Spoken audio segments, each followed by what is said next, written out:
Okay, ni produk terbaru. Mesin rumput pula. Pencil Sotelo. Try. Fish on! Fish on!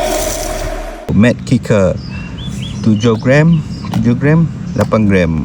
Beza mat kicker dengan tiny tak ni pula, dia ada kaki. Kaki ni function dia akan sepak air tu.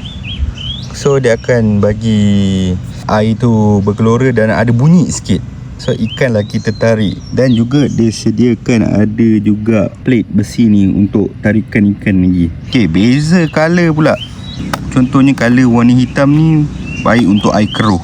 Air keruh, air coklat sesuai untuk warna hitam.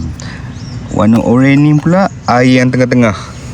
Dia tak keruh, dia tak cerah sangat. So ikan lagi senang nampak. So warna hijau ni untuk air yang betul-betul clear. So mat kicker ni juga untuk heavy cover. Contoh kawasan-kawasan yang penuh dengan lalang, dia susah nak sangkut sebab mata kail dia tersorok. So bila ikan makan baru mata kail dia terkeluar. Lepas ni kita cuba kat dalam air pula.